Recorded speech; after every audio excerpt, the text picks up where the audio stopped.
Good evening, gentlemen. Wonderful to talk to you again. I'm going to give you further progress on the battle in Ukraine. As you know, Ukraine is the biggest hotspot as far as the world is concerned, and we must know what's happening there. The genesis of the conflict I've already discussed in my previous videos, and you know about it. That the culprit in this entire episode was Mr. Zelensky, who's the president of Ukraine. Unfortunately, he didn't have much of political acumen. That is the point. And Putin is thinking that he's in the mold of Joseph Stalin. I'm afraid he's not a patch on Stalin at all. Joseph Stalin was one of the greats of the 20th century, while Putin does not measure up to that.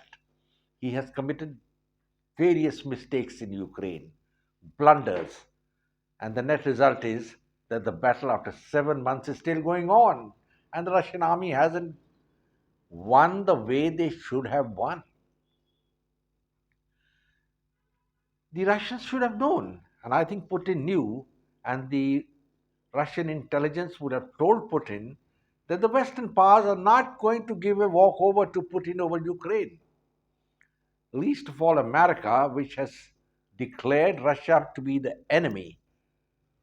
But now there is a danger of nuclear war, everybody is saying. But I don't think it's going to be a nuclear war. But there's going to be what we call an economic war. So that's the first thing. And ancillary to that is the battle in Ukraine. These are the points which matter. In Ukraine, just for the record, the Russian army has now mounted an offensive, and the city of Bakhmut is being encircled.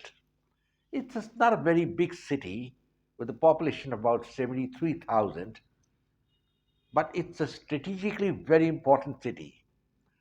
While at the end of the map, if I'll show you, the Ukrainian army has trying to take Kherson.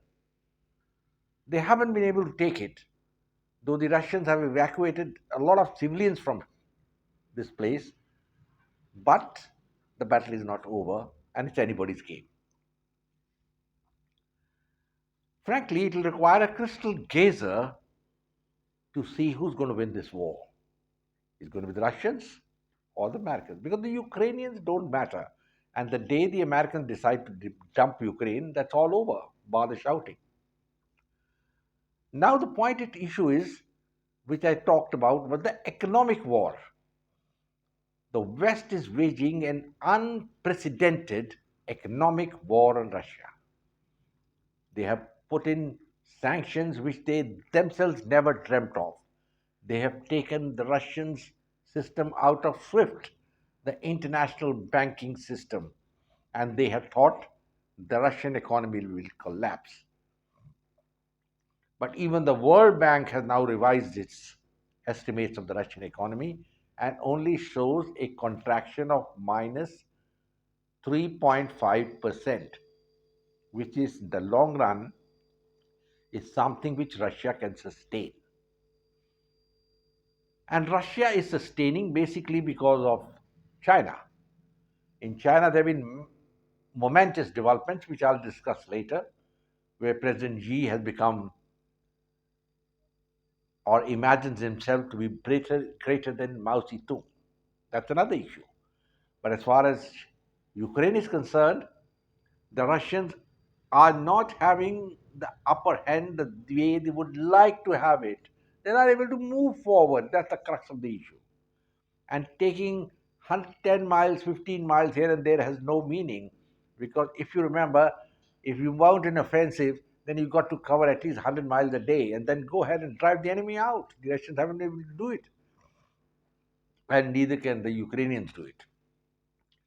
So it's a stalemate. Whatever territory Russia had taken earlier, they have taken it, and it is a seesaw battle, almost like a stalemate, like what happened in the Korean War, if you remember, when finally the Americans and the communists had to agree for an armistice and the 38th parallel. Now, the economic war is what we should worry about. The economic war is like a double edged sword, like the old English sword which King Richard used to carry with him all the time. It's got two edges. And when you're applying the edges to Russia, it's going to cut you back. That's what's happening. The German and the French economy is tanking. The British economy has gone down. And they have had two prime ministers in 45 days. And now Rishi Sunak has come in. I'm afraid Sunak is an Indian. I have all the sympathy for him. But he's not the talisman. He's not Merlin the magician that is going to change the face of the British economy. There's an agitation on because of rising prices in France. They want to get out of NATO. Germans are having problems. And America also. They are funding the war with billions of dollars. And Joe Biden really has allowed the game to go out of his hands. There's inflation in America, rising prices, because the cost of the war, who's going to pay for it? The American public. There's no choice. And there are people who are opposing Biden. But 2024 is still a long way off. And Biden has got 2 clear years, 2 clean and cut years. And I hope he is a little more sensible, otherwise, he could lead America to its doom. There may not be Armageddon, a military fight as given in the Bible, where the black angel came with fire. That may not happen. But what's likely to happen is the economic war, and that could consume America. Russia will survive. Why? Because the Russian economy is not globalized. They were always a controlled economy, and they can ration, they can do head. Well, America is a global economy, and now the situation is very, very grim. Saudi Arabia is not listening to America. Neither is India towing the American line. We got a very independent Prime Minister in Narendra Modi, and he's doing a great job. And better still is the Foreign Minister, Mr. Jai Shankar. He's doing a wonderful balancing act.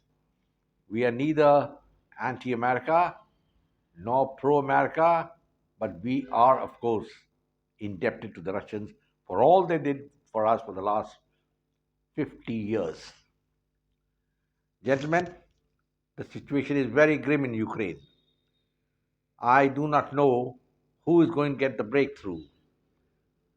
The British are playing with fire. Recently, there was a missile attack, a drone attack on the city of Sevastopol in the Crimea, with the headquarters of the Russian naval fleet of the Baltic. And the Russians have claimed that it's the handiwork of the British. The Russians have also claimed that the Nord Stream pipeline, which was sabotaged, is again the handiwork of the British Navy. May be true, may not be true, we can't say, but somebody sabotaged it. Somebody who had an axe to grind. Somebody who wanted the war to continue, who wanted to see that Russia suffers. Well, we'll have to wait and see what happens in the future. At the moment, the battle is going on.